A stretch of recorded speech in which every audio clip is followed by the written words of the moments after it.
Fish on. Hey, Radcast is on. And welcome to the show, Mr. Jim Zumbo. Gentlemen, I am pleased to be here, and I use that term loosely when I say gentlemen. Al Linder. Just want to welcome you to the show. Thanks for taking time out of your busy schedule to hang out with us on a podcast for a little bit. Hey, I'm looking forward to it. There's nothing makes me happier than a cold in Minnesota. If I can't be out fishing, I should be talking about fishing. Hailing from Wisconsin, Jana Waller. Thank you so much for having me. It's Radcast. Hunting, fishing, and everything in between. Powered by Bow Spider. Brought to you by PK Lures and High Mountain Seasonings. And now, here's your hosts, Patrick Edwards and David Merrill. All right, well, welcome to another episode of Radcast Outdoors. I'm one of your hosts, Patrick Edwards. I'm here in my remote studio, and I also have David from the road. So welcome, David. I told you, just reversal of roles. Last week you were on the road, this week I'm on the road. But I'm glad that we can join and get this technology figured out. Yeah, so we're trying out StreamYard this time. So if you're watching this on our YouTube when this comes out, you'll have to let us know if you like it or not. We're still on the fence, but we're going to try it out, see how it goes. And so David, tell us about where you're at right now. I am in St. Louis, Missouri at a show called ATA, Archery Trade Association. It is kind of it's the Super Bowl, the World Cup, whatever you want to call it, of kind of the outdoor archery space. So all the big name companies are here with big booths, and everybody gets their best studs on and puts their best foot forward and shows the new products. It's a cool time. It's a cool show to be at. It's a member only, so it's not open to the public. However, you get a lot of vendors, a lot of attendees, a lot of cool new products. This is the first crack at all the new stuff. Unfortunately, I'll be working a booth, not walking around the show, and that is the fun part. Well, I hope that you do well down there. And, you know, it's exciting is doing this podcast. One of the coolest things I always say over and over again is you get to meet new people from different walks of life and other podcasters. And so I have one of those with us today. So I have Felicia Marie, and she has recently been hosting the Women in the Wild Outdoors podcast, which has been really cool. And I came across it, and so I started to check it out, and I was like, you know what? We need to have her on the podcast and just have a conversation about all the cool stuff that you're involved with, because you're doing a whole bunch of different things. And so, Felicia, welcome to the podcast. It's good to have you. Thank you. I appreciate you guys having me on. Yeah, thanks for joining us on a cold, wintry day. I know up where you're at, it's super cold, and here it's super cold as well. The weather's getting kind of crazy. Even our friends in Texas are getting weather in the 20s. So good luck, Texas. I know that you love that as much as anybody. But where I kind of wanted to start was, you know, you are an avid outdoorsman. You were showing me, I mean, you've got the ribeye of the sky behind you on the wall mounted. One of my favorite birds, by the way, just they're super cool, sandhill cranes. But can you just tell us a little bit about how you got into hunting? Because, you know, more and more, and our show highlights women all the time, we see women getting more involved in the hunting space. So can you tell us kind of how you got that start? Yeah, I actually don't have like a traditional start to the outdoors. I started with just fishing as little knee high, going out with my dad. I grew up on Lake Erie, and that was kind of how the outdoors was introduced to me. A lot of camping and backpacking and that kind of stuff. I didn't really get into hunting until I was in my late teens, and it was actually late great Fred Bear. He was on the Outdoors Channel doing an interview, which ironically enough, he passed away the same year I was born. So this would have been, 15 years after his passing. And they were doing a reel of like the different hunts that he had done, his brown bear that he had taken with his recurve up in Alaska, I believe it was. And I was like, I want to do that. And it wasn't necessarily hunting that caught my interest. It was the archery aspect. Little did I know that was going to consume me for the rest of my life the moment I picked up a bow, and everything else just quickly fell into place. And I became, from fishing to you name it, and I hunt it. Well, you and David will get along great because David is an avid hunter. I kind of got stuck on the fishing stuff. But yeah, David can can definitely sympathize with you with the bow fever is what I call it. Right, David? 14 years old, I got somebody that told me, hey, come get a bow and you can go bow hunting with me for a week. And I've never looked back. Now I do some rifle hunting. I think you would look around my trophy room at 40% rifle kills, 60% archery. But there is something about picking that bow up, practicing. It's Patrick, it's setting a goal for a 40-inch monkey with a home tied jig, right? It's not and I'm talking whether it's doves to big game. With archery equipment, you are intentionally limiting your capabilities.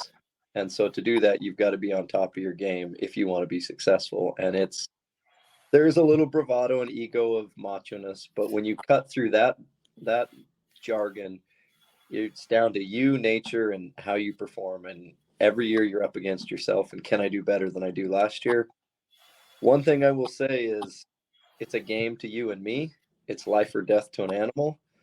And so, we get to go play it again and again and again. Those animals, they have to make one mistake and they're out of the game. So they're always bringing their A game. So you got to start bringing yours if you want to have year in, year out success. But that's my 2 cents. Yeah. So I definitely Felicia, agree with that. I was going to ask you, what was like the pivotal moment, in hunting where you're like, I'm going to do this for the rest of my life? Was there like a particular hunting trip or something like that that really got you going, or was it just like you described earlier? It's not a hobby for me. It's a way of life. Whether it's hunting, whether it's fishing, whether it's trapping, like bow fishing, it doesn't matter. I always tell people I don't have a season, just the game that I pursue changes. 365 days a year, I'm outdoors doing something, and it might just be gardening, it might be foraging.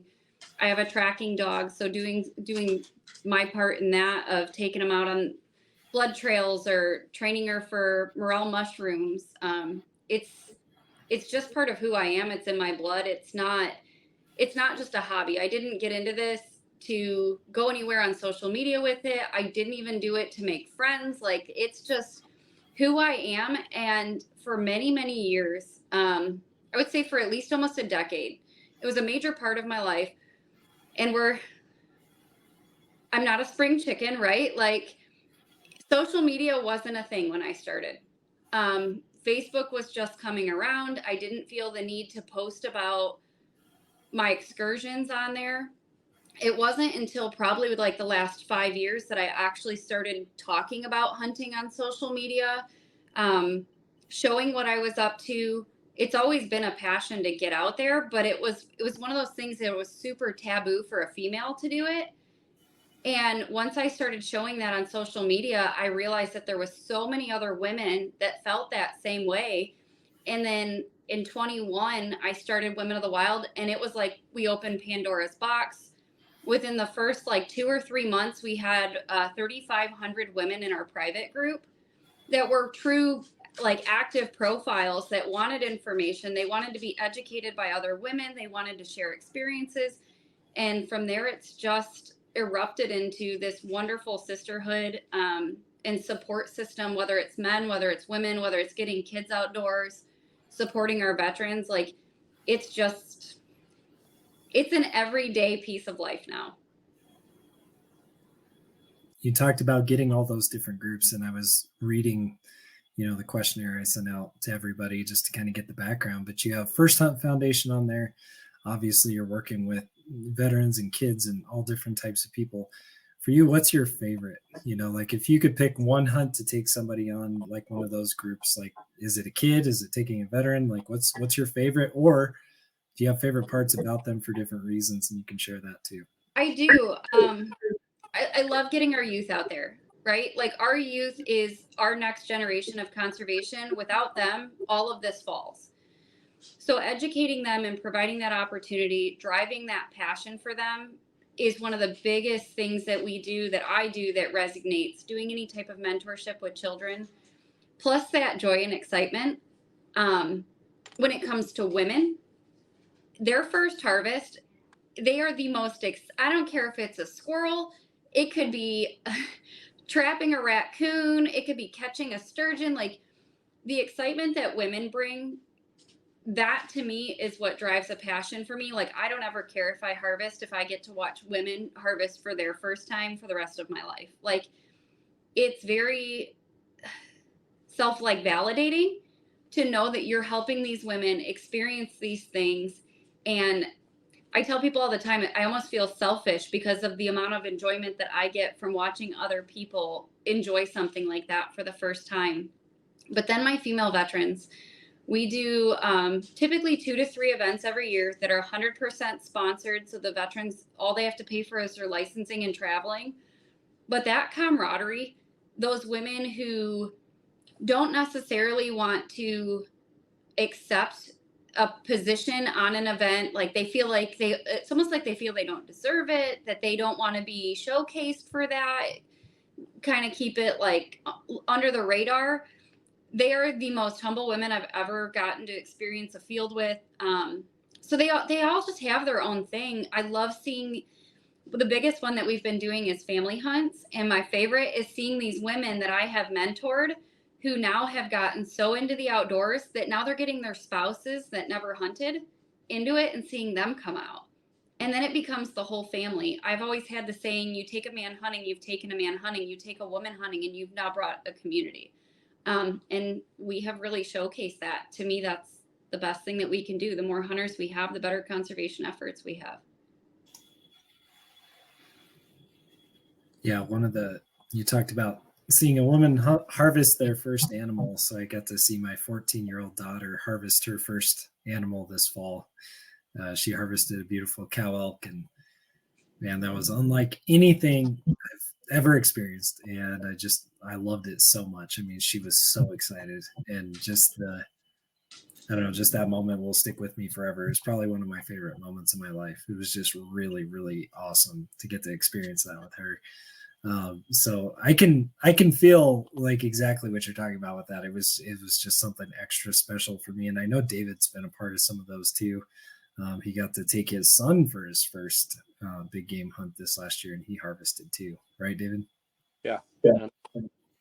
You touched on it. It truly is about passing it on and building the next generation, and how each one of us can foster that in some aspect or regard, whether it's a kid in our own family, a woman down the street that's trying to get into it. And I've noticed at Bow Spider, the largest growing demographic is kind of the female voice in the sporting goods outdoors. When my wife first started hunting with me, we'll put it out there, 2 decades ago, she wore my camo, right? Because that's what was available. Mm-hmm. Now there's dozens of female camo lines, and there's a different perspective brought to the outdoors. There's a statistic, Patrick and I love to share, but it comes down to, of families who the father hunts, 20% of the children continue to hunt and recreate in the outdoors and into adulthood. Of families where the father and mother take the kids out and recreate, and that might just be camping, it might be just fishing by the local stream or lake. It doesn't have to be, globe trotting, big game adventure hunts. It just has to be recreating in outdoors. 80% of the kids continue to hunt, fish, trap into adulthood. So what I'm telling all these guys out there is, let's get rid of this guys camp mentality that we got to leave the women at home. Now, by all means, there's a time and a place, and I definitely have a quote unquote guys camp where it's the kids don't go, and we're doing 24-hour grueling death marches, and I'm not going to scale that trip back to make it successful for a 9-year-old kid, right? But what you can do is you can book a whole nother trip that might just be an afternoon to the local fishing pond, on a local turkey hunt, a dove hunt, duck hunt, a doe whitetail deer hunt. You don't always have to be about the inches and the trophy. It can just be about the experience. Absolutely. So one of the things I selfishly like to do is have women role models on this show, because I have 3 daughters and they like to listen to the podcast. And I know there's several other of my friends that are females that listen to this podcast, as well as guys with their wives and kids that listen. So one of the biggest things that I like to see is that role model that's doing the right thing, because the outdoor space is one of those spaces where it gets criticized a lot because people think things about those of us who are sportsmen that probably aren't true. We have to. Is that Kimber back there? Oh, that's okay. But to model good behavior, right? And to do it right in the outdoors. And one of the things that I've picked up on in your show, listening to the podcast, is you guys talk about doing it the right way, stewarding the resources. So can you talk a little bit about that as far as like, you know, just kind of the focus that you have for your show and just what you role model in the outdoors? In the outdoors, the biggest thing that we can do is inspire other women, right? So the forefront of it all is providing education. We don't ever want to spread information falsely.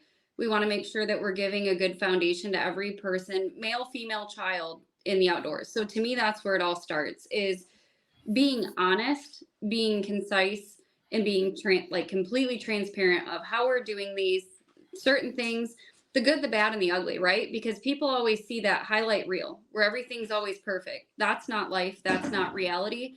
But then also doing things to inspire other women and provide the ability for other women to know that, like, I have done this, now you can do it too, I think is one of the biggest things for us.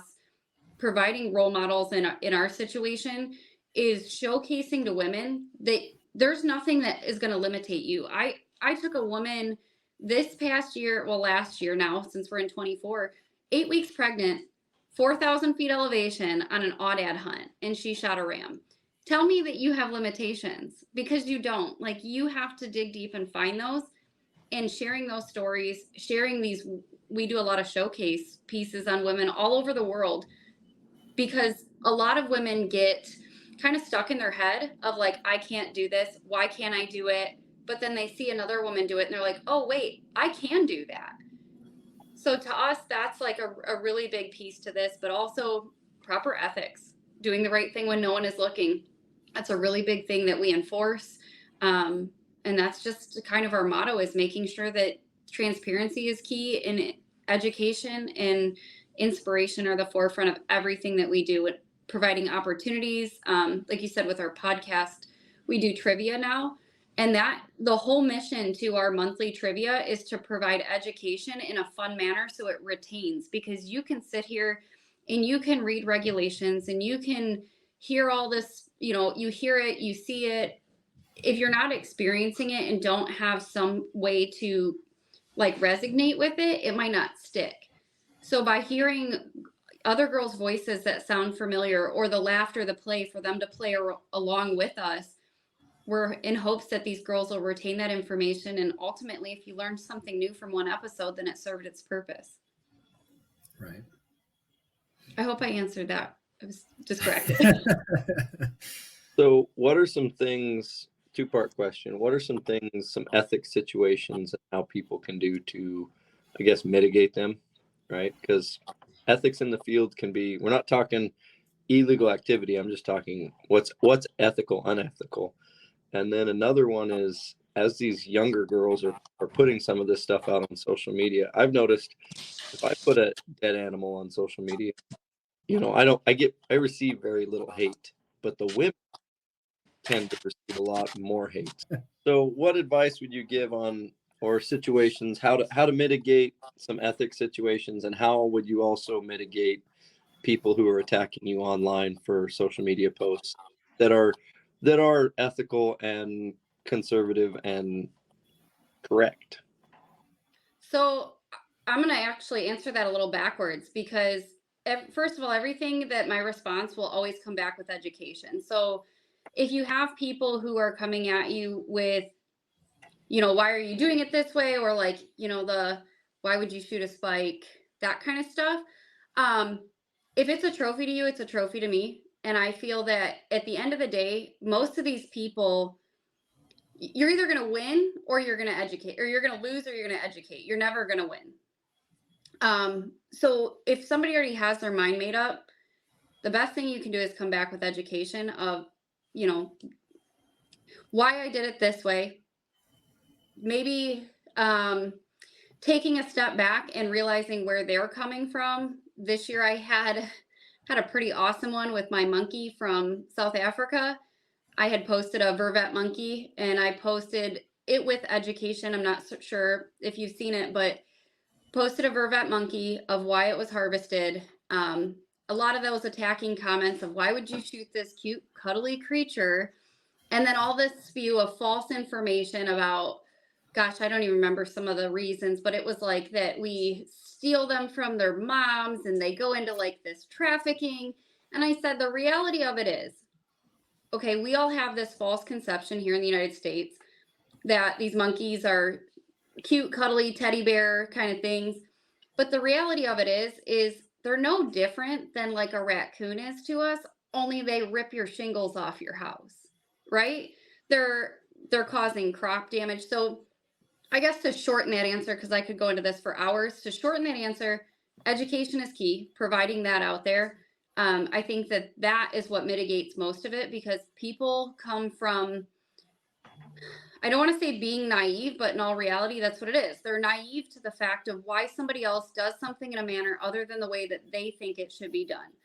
And I use South Africa as an example because I've gotten death threats over my zebra, and South Africa is a huge passion of mine, and it's the one that I get torn apart for the most. And in all reality, it's all a false conception of what Nat Geo and the Lion King and zoos have implemented in U.S. citizens' brains, that you can't shoot a zebra and you shouldn't shoot a giraffe.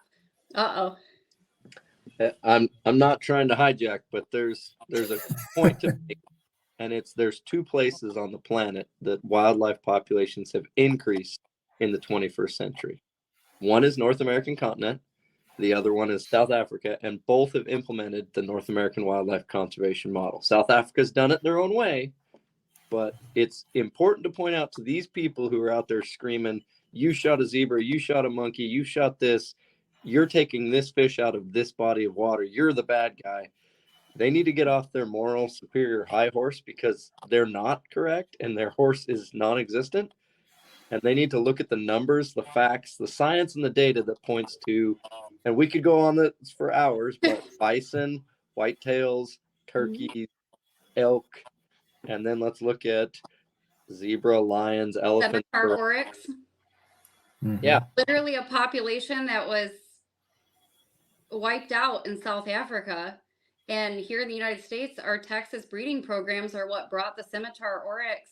Like, a lot of people don't realize that. They don't realize that the hunting, trophy hunting over there, yes, you're trophy hunting, but you're providing food to resources of school districts and nursing homes and villages. And it's literally halted poaching, because these people don't have to go kill something just to feed their family if we're going to deliver it to their doorstep. Not only that, like, because you have hunting and you're selling hunting tags and these excursions and this stuff, that now you have funding to hire wildlife managers, wildlife biologists to help protect the animals. Because I know that's the biggest issue by far in Africa is poaching. As the poachers in parts of Africa, they rule. I mean, they're just doing whatever they want to do. In South Africa, they don't get to do that. And the wildlife flourishes because they have wildlife management.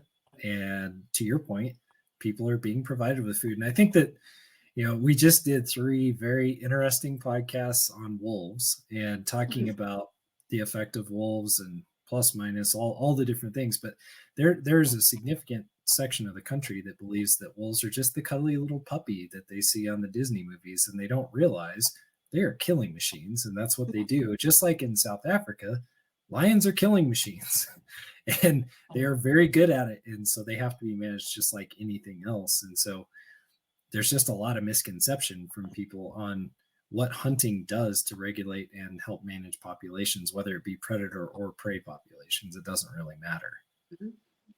Just vegetation alone. Yeah. So what do you typically start with? Like, when they attacked you about the monkeys, with the education piece, did you just go laundry list, like, these are the things that these creatures do and this is why they have to be managed? So the post started that way, right? Because I know that those people are going to come out of the woodwork from the get. So it was like a post of the monkey, a post of the damage from the thatching, because they don't have shingles, they have thatching on their roofs, and those monkeys get up there and they rip it out.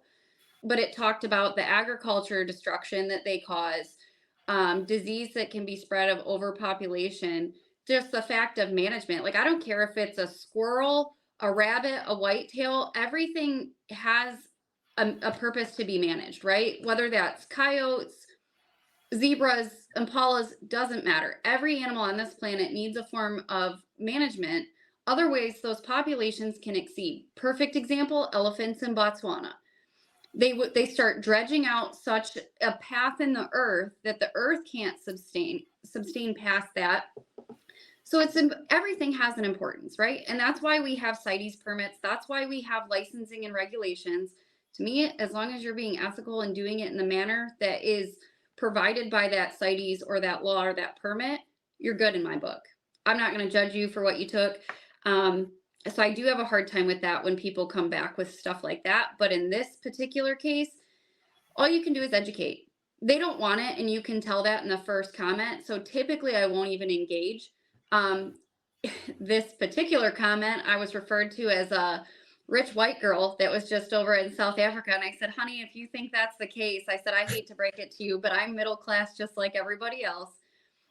It's just sharing something like that brought a conversation as to why something like this is hunted. And not just that, my Egyptian goose, that's something that brought a huge conversation. The zebra, even just here in the United States, hunting hogs. A lot of people have false conceptions about stuff like that. Hunting squirrels, I can't tell you how many squirrels you post a photo or a recipe about a squirrel, and then all of a sudden you're this terrible, heinous human being for shooting this cute, cuddly squirrel. Why would you ever do that? He's not a predator. Guess what?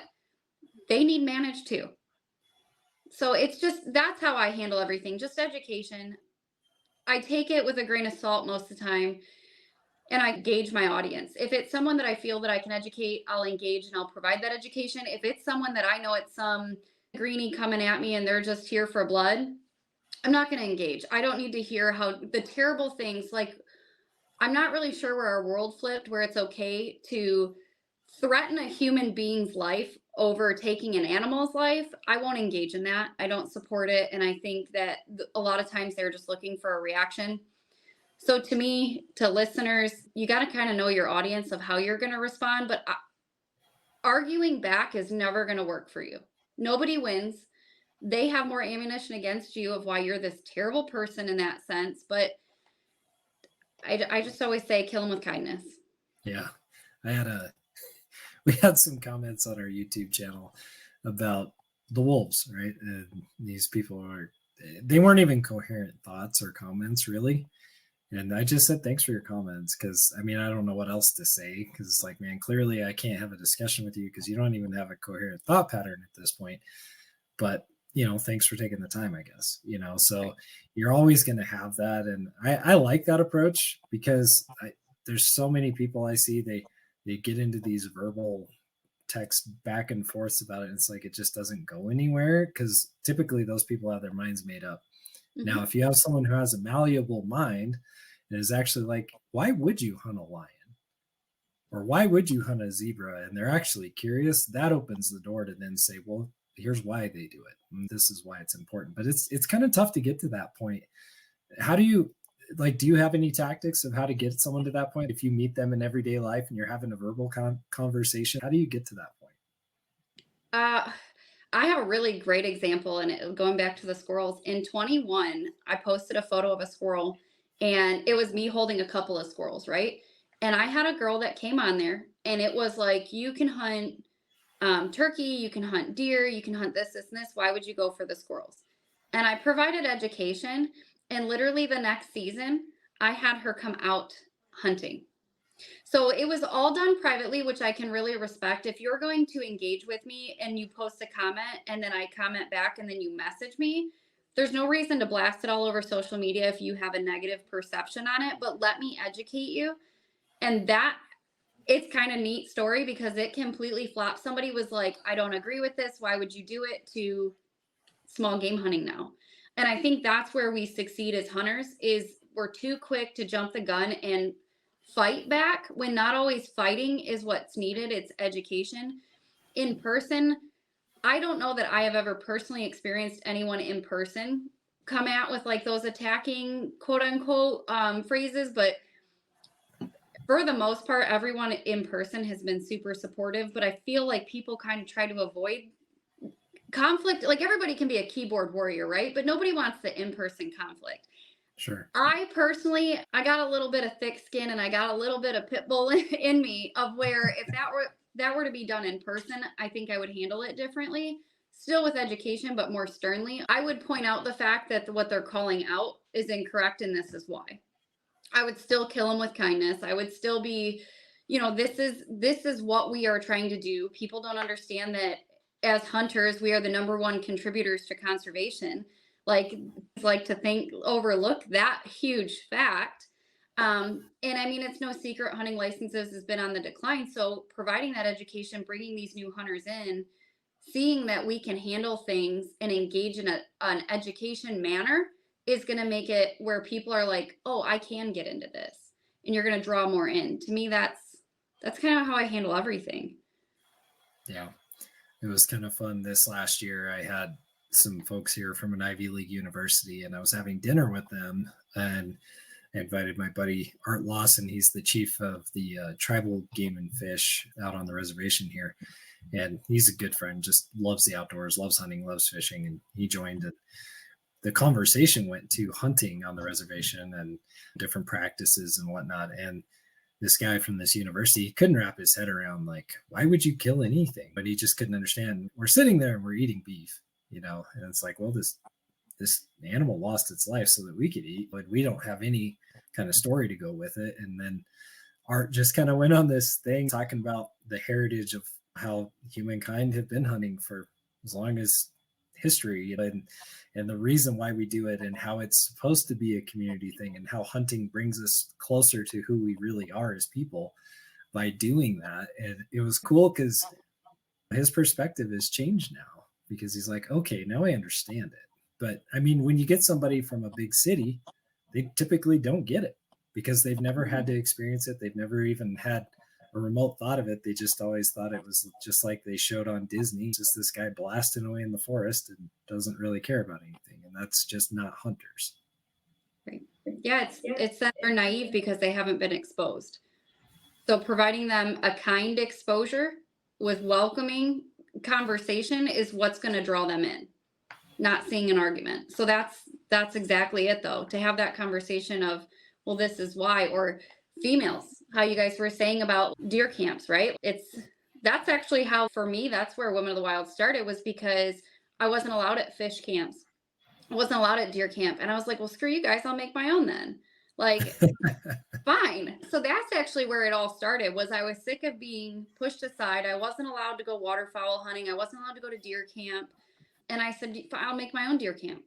If that's how it's going to be, fine. And don't get me wrong, I'm a boy mom. This could put me in hot water, but I completely disagreed with the fact when they intermixed Girl Scouts and Boy Scouts, right? Because we have these teenage boys who are about to have hormones raging, and now you're telling me that they have to sit in a room with girls? I don't feel that that's different with adults. Like, men deserve their men's time. Women deserve their women's time. Like, I'm not saying like He-Man woman hater over here, but there is a point in time when you separate them, but there's also a really great opportunity to combine them. That not every opportunity has to be open to both sexes, that it can be just a guy's camp or it can be just a women's camp. But at the end of the day, if you're welcoming with open arms, like, hey, we're doing this event, it's a women's only. Oh, now you're sexist? Well, no, come on. Like, there's a comfortability and a safety aspect to all of this, whether that's a married man, right? He's going to deer camp. His wife doesn't want another woman in camp. Like, that's just respect. So that it gets shunned, and it gets such a bad name because people don't look at it from that perspective. It's, oh, I'm just not welcome. Well, no, there's a time and a place for it. And this, unfortunately, isn't it. Not that I don't support it elsewhere, though. Yeah, I know that my dad and I and my son, we have a guys fishing trip every year, and it's 3 generations of Edwards boys going out to hit the water, and it's a really special experience. I've got my 80-year-old dad and my 9-year-old son, but it's great. But there's other times where I take the whole family and we go fishing, and that's fun too. But it's just a different experience, and it has different places, and it's okay to do that. And I'm all for. I see this all the time. There's these women fishing trips or women's hunting trips. I think that's great. It means more participation in the thing that we love. And it's good to have support from both sexes doing it. And I think that's so critical because I want my daughters to hunt. It was so cool watching my oldest do it this year. I want my son to hunt. I want all of them to fish, and they do fish. They like that a lot. But it's up to us to expose them to that, but also to be good examples when we're out there doing it. And I know David, he's done a lot of that with his boys, just taking them out, and they get a lot out of it and they get real excited. Like we took Hunter up to Alaska a few years ago, and man, that was exciting to watch him fight sockeye salmon hand-to-hand combat, and David holding on to him so he wouldn't get swept away in the Kenai. But that kind of stuff is pretty awesome, isn't it, David? And Felicia, to your point, I 100% agree. And this is coming as an Eagle Scout, right? Eagle Scouting was a very just heritage organization, very good organization. And there is something about having the guys trip. I didn't mean earlier that, oh, we got to eliminate it. No, I just said it can't always be the guys trip. You're 100% correct. And what Patrick was talking about is I told my young son, I'm like, hey, you're going on the big boy fishing trip. We're getting up early. We're not going to, when you get cold, leave the river. We're staying on the river until the adults are done here, right? It's kind of the adults are talking, be quiet. It's the adults are going fishing. If you're coming, this is the adult trip, not the local lake fishing trip where, oh, we're quiet. We're tired and cold. Okay, we'll go home early. That wasn't this trip. But you've touched on something important, and that's building some expectations around these trips. And if it's always, no, you're my girlfriend, you stay home, you don't get to go duck hunting, we are missing out on an opportunity to increase our numbers. And that's where it comes down to, we are 5%. Sportsmen are 5% of the population. I don't want to recruit 95% of the other people to my fishing hole, to my hunting hole. But I want to educate 95% so they're okay with me doing that. And if that means that we've got to have a gals weekend doing some camp, some event, if we have a co-ed hunt trip, great. If we have the boys trip, and structuring those trips to where, like I said, I still have the adult boys trip where I leave all my boys at home. That's okay. We have trips where mom and the boys go and the girls go and everybody goes, and building those expectations and educating is where we need to move forward. And we got to come together. We got to quit saying, you're a trapper, you're bad, but, oh, you're a fisherman, you're good. And, oh, well, you're a waterfowler, I guess you're okay, but you're a big game and you kill predators, you're bad. We can't have this divisiveness anymore. If you want to recreate outdoors, you got to realize the greenies don't want any human traffic outdoors ever again. They want you to go in your box, live in your high-rise hotel, and vote the way they want you to vote, spend your dollars where they want you to spend it, and never step outside. And I'm okay with that. I want pristine wilderness. Let's not touch it, right? But the fact is, we're not rolling up the sidewalk. We're not going to turn our power off. We're not going to quit putting gas in cars. So we have to balance wildlife within its habitat. And part of that conservation model is every animal has to pay for its habitat. How do animals pay for that habitat? Africa is a great example. Here's a great example. And it's horrible to say that white-tailed deer needs to pay for its land. But if it's not paying for its land, it gets bulldozed over and turned into a shopping mall. And once it's turned into that shopping mall, there's nobody going around the country ripping up concrete and replanting hardwoods and letting deer back in. No, it just kind of sits and decays and stays a shopping mall indefinitely. One of the things you mentioned in the questionnaire was outdoorsmen not working together. And I think that is a major, major, major problem. And David and I talk about it quite a bit, but I'd be curious to hear more from you on your thoughts on that particular issue. Yeah, hands down, that is our biggest struggle as outdoorsmen, women, men, doesn't matter. Our biggest fight is within ourselves. It's our community that is ripping each other down. We know what going to say. We know what the greenies are going to say, right? Like, we know who we can educate and who it's just, you're better off to tuck your tail and walk away at times. But it just stings a little bit different when you have an elk hunter telling you that you shouldn't have shot this coyote. You know what I mean? Like, that is where I don't understand the tug and pull in the community, right? Like, I'm respecting what you do. You need to respect what I'm doing. And I get it from all aspects because I hunt big game, because I do waterfowl, I do upland, I do trapping. Like, I don't have a limitation. So I can see it on so many different avenues in the outdoors. Like just yesterday, it was a massive blow up over this color phase coyote, right? I don't know if you guys saw it, but I'm like, at the end of the day, what's done is done. You can interject what you want to.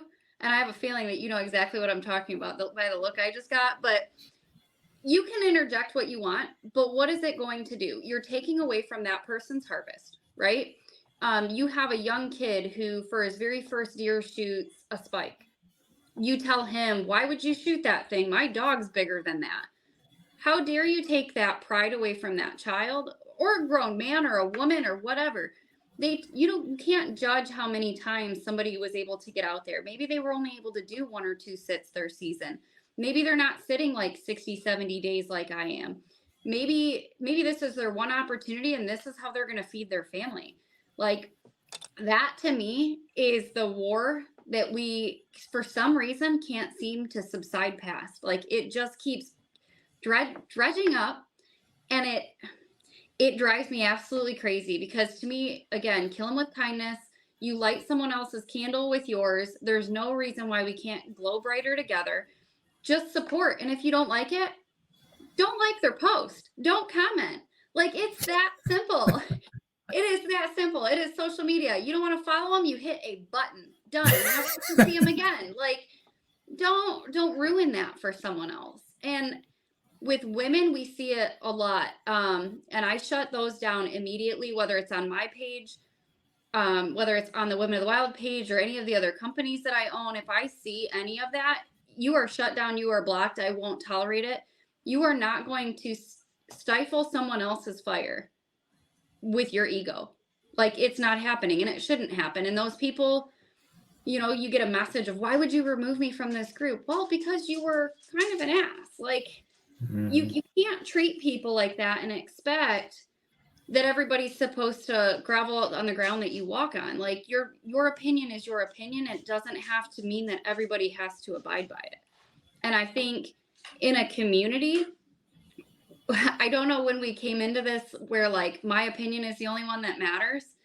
I'm the type of person where I look at everything from multiple perspectives and I'm like, oh, I can see it from side, right? I can see it from a greenie side. Do I agree with it? Absolutely not. But I'm not going to tell them, oh, that you should be a vegetarian. Like, you know, that you have to eat meat. You know what I mean? I'm not going to say that to a vegetarian, where sometimes you'll have those vegans who are like, you shouldn't eat this because of this. And I'm like, well, you shouldn't eat this because of that. Everyone will have that fight if you decide to choose to go that route.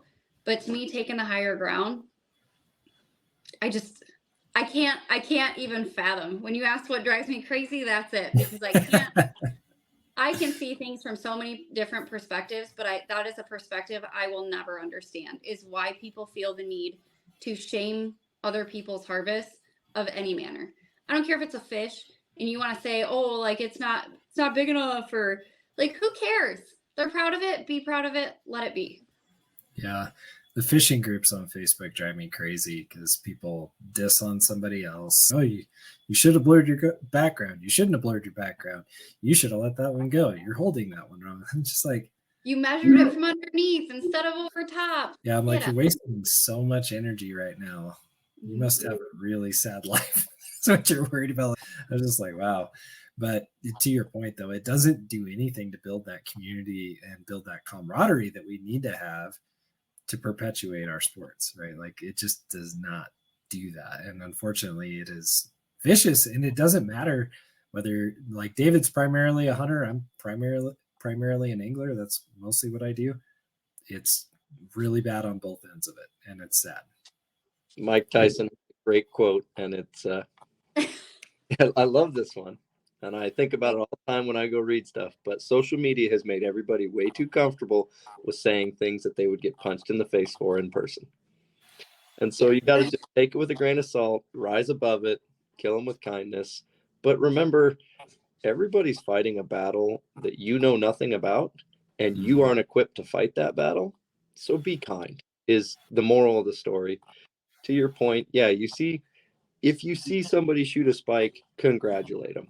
If you see your neighbor's killed his 7th spike in a row, educate him on what proper protocol might be, but don't attack him, and not social media. It's just, come here, little Johnny, come under my wing. Let's discuss what habitat management looks like, what species management looks like, and the same thing for the fishing industry, right?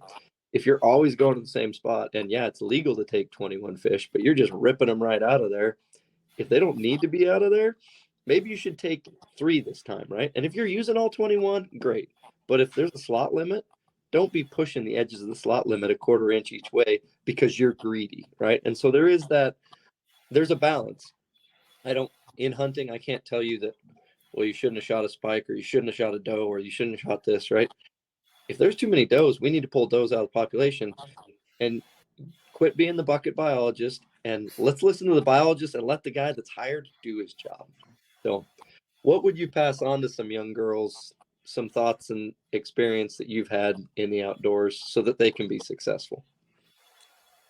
Biggest thing that I always tell girls is if it's something you want to do it, but do it educated. I will never tell somebody just go do it. It is usually a come with me, let me educate you. Trapping's a perfect example. I'm not some pro trapper, but I do it for a local farmer.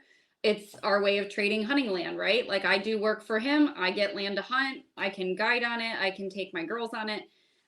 But let me provide that opportunity, or let me connect you with somebody to educate you. But that's my biggest thing, is get educated before you go, but go do it.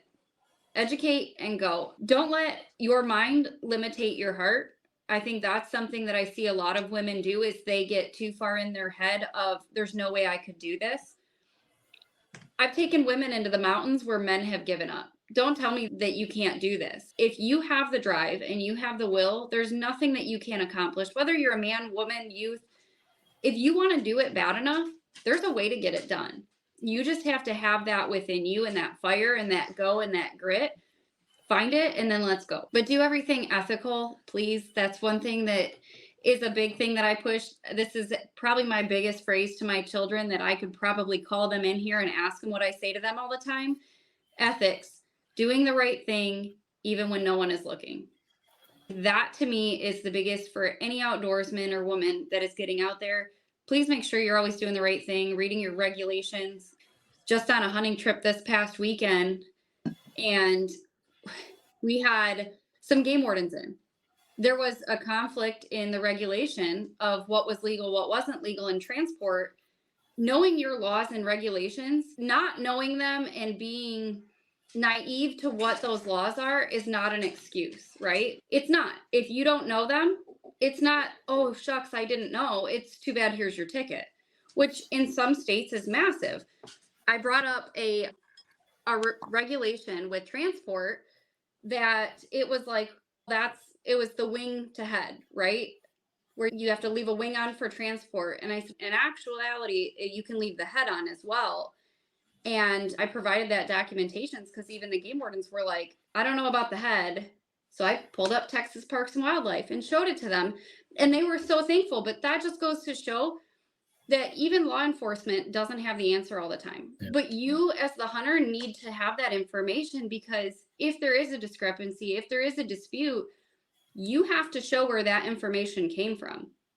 Being uneducated is only your fault. Those rule books are online. I have a whole stack of them in the center console of my truck that I hand them out to people. The only limitation is yourself, whether that's education, and I don't want to say physical ability, right? We have people with disabilities, right? And they get bagged on for using a crossbow, or why did you use this? And that's a whole nother conversation. But what your mind is willing to limit you on is only up to you. I think you bring forward a good point. And unfortunately, not enough sportsmen take that seriously enough that it is their responsibility. They're always like, oh, it's the game warden. It's the game warden this, the game warden that. They have a very difficult job. You're going around, you're checking armed people most of the time, and you're enforcing the law. And it's really difficult. Like, it's a very high stress job. I have lots of game warden friends, and it's up to us to know the rules and regulations. Like with my kids, I always want to make sure that they don't have that bad experience where dad gets a ticket or they end up getting a ticket because we weren't prepared. What better way to ruin an outing, right, than to do something like that? But you brought up something a little bit ago, and I want to jump over to this real quick. You talked about earlier before the podcast started about cooking wild game and a cookbook that you have. So I want you to talk about that, and you got to talk about the squirrel dumplings. I got to hear about this. So I'll let you jump into that. Women of the Wild is on year 2 of our wild game cookbook. And the whole reason that got brought up is because we had so many women coming on events that were like, man, I'd really like to duck hunt, but I've never tried a duck. I don't really see the need to shoot something that I'm not consuming. I don't know how to process it. So it was like, okay, let's shut that down and let's provide you the opportunity to try these things. So then we started doing a lot with wild game and cooking that in our meals. When we'd be on a duck hunt or something, we would cook the duck breast right there in the field or right then and there for dinner. But having that conversation, I only eat wild game, so I don't eat store-bought meat. So I have the ability to cook that in a manner that you're probably going to enjoy it thoroughly. It's not like you're going to try a duck breast and it's going to be overcooked and you're going to be like, I'm never eating this. I don't want to hunt it. But that's how it started. Last year was like the first year, right? We were in our infancy with it. It was our first year running the cookbook. And it was anything from a groundhog to a raccoon up to bears and elk and you name it, it's in there. Fishing. This year, we strided past that and like really overdid it with our cookbook. It's over 100 pages. And it's, again, anything from snapping turtle to a bear to squirrels and turkey and pheasants. If you wanted to hunt it, there is a form or a fashion within that book for you to be able to construct a meal that you're going to enjoy. And it's very step by step, but it's so they don't go shoot a duck and then overcook it and then never want to eat it or hunt it again. Women are very emotional hunters. So it's important for us that if we're going to kill it, that we're going to consume it, that we're going to use it. That's what the point of the cookbook is. As far as my squirrel dumpling recipe, squirrel is one of mine and my kids' favorite dishes in the house. And my grandma actually started off with the squirrel paprikash. And from there, it morphed into the American style chicken, like chicken and dumplings, but utilizing squirrel. And it's just like fall, wintertime favorite. If we can typically we like to use 2 or 3 squirrels. It's just me and my boys in the house, so we don't need a whole lot of meat. If you have a big family, you're going to need 6 or 7 squirrels to make a decent meal. But for us, we can make it with just some homemade dumplings and some vegetables and some chicken stock and crock pot it for the day, throw your dumplings in last. It's just a nice warm and like a filling meal too. It's not something that you're going to go run a marathon afterwards. You're going to eat it and you're going to go to bed. You're going to go hibernate for a few hours. I got to try it. I haven't squirrel hunted in I don't even know when, but now I'm like, I might have to try that one. But recipes are so much fun. How do people get a hold of the cookbook? It's on our website at www.womenofthewild.net. It's underneath of our merchandise and gear. It's a fantastic cookbook. There's literally so much in there and it's broken down. There's appetizers, there's side dishes, there's full on entrees, everything separated, whether it's walleye fish tacos up to snapping turtle stew, and there's pies and cakes, and we had some requests for like gluten-free and people with like celiac. So there is stuff like that in there too that people have morphed. There's your grandma's canned pickles. It's everything. It's not just this is what's for dinner. It's, hey, I need to make a side and I only have 30 minutes to do it. What can I do? And it's fishing, it's hunting, it's foraging, it's gardening. It's not limited to, oh, you have to kill an elk to try this. And the biggest thing people have to know is most red meats, like your elk, your venison, you can sub those for somebody that doesn't cook wild game as any way that you would cook beef, right? Anything with like pheasant, turkey, you can almost prepare it in any manner that you would do chicken. I highly advise you don't cook a sandhill crane like you would cook poultry. That one was a fresh one to me that I was like, ooh, please don't do that. You will hate it. Cook them like you would beef, right? A blue piece of beef. That's why they call it ribeye of the sky. Yeah.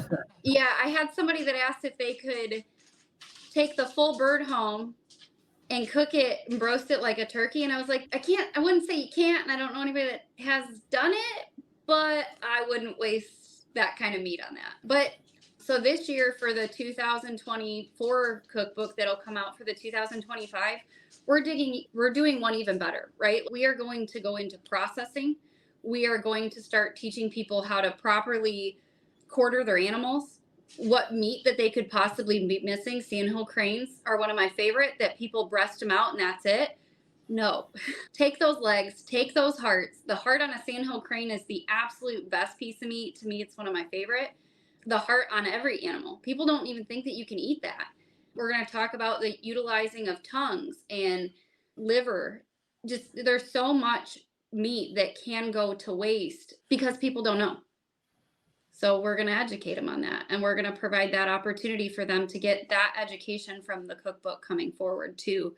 We're learning, we're adapting, and we're growing along with everyone. We're in our infancy of a few years in, but we're listening and we're hitting the ground running and providing that. So I think there's over 100 recipes in the cookbook this year. If somebody's interested in grabbing it, they can use WILD in all caps for free shipping if they're interested in getting it for the month of January. But other than that, if we can provide that opportunity for people to learn how to utilize that meat, we're going to have more hunters because they're going to enjoy it and they're going to need more of it. Yep. And I think there's a big push in certain parts of society that people are wanting to get back to the roots of hunting and knowing where their food comes from.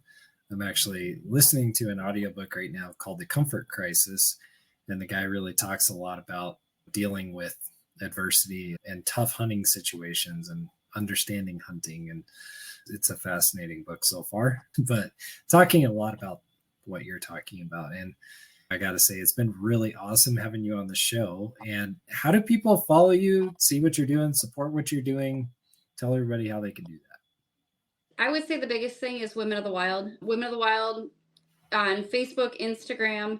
If you're a female listening, we would love to have you in our private group. It is a women's only for security and safety reasons. We have the Women of the Wild podcast that has its own platforms. That would be my biggest thing. Of if you want to connect with what we're doing at Women of the Wild, to go through there. Me personally, I'm just under Felicia Marie. I think my Instagram, I'm not real good with social media, so I think it's Felicia Marie Wild Endeavors. And then if I have any ladies out there that want to get into hunting, but maybe want to do it in the smaller class setting, I have my guide service of Misguided, Instagram and Facebook, that I do a lot of one-on-one education here in Michigan and a couple other states, where if women want one-on-one education that they're not comfortable or confident yet to do it in a large setting, they can find me there. Awesome. I like to imagine that early humans were hunter-gatherers. The gatherers were the less of society. The hunters were cherished as heroes, right? Because if you brought something home, somebody else gathered something to go as a side with whatever you harvested, right? The hunters were the heroes. But if you had to pick one species, one weapon to go out and procure, what would it be? What, like one species with that one weapon? That's not a fair question, because my dream animal, I'm not going to do with my recurve. And that would be, if I had to go that route, it would be a bear with my recurve. Like a black bear? But my dream animal, I'm not shooting with recurve. I don't care. I've never killed a bear. Okay. It wouldn't matter to me. A bear has been high on my list of something to do, and to do it with my recurve, I think would be amazing.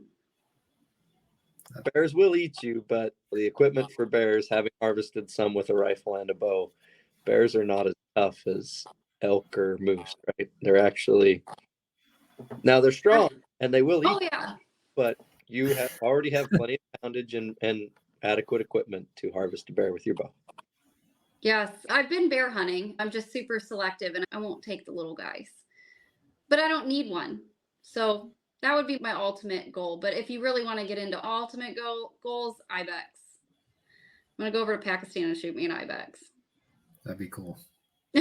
When you do that, come share the story with us, because that would be absolutely fun to hear the story for sure. I hope folks will go out and check out what you're doing and support you. again, it's all about this community. We got to support one another and help each other out. And I'm really glad that we connected because I've enjoyed several of your podcasts already. And it's always fun to listen and hear what other people are talking about. And it amazes me, some of these women that you have on, all the different things they're doing. I'm like, how do you even have time to hunt? But it's incredible and it's really cool. And so I hope everybody goes and checks out your podcast as well. But again, thank you so much for taking time to hang out on a podcast with Dave and I. Absolutely. I really appreciate both of you.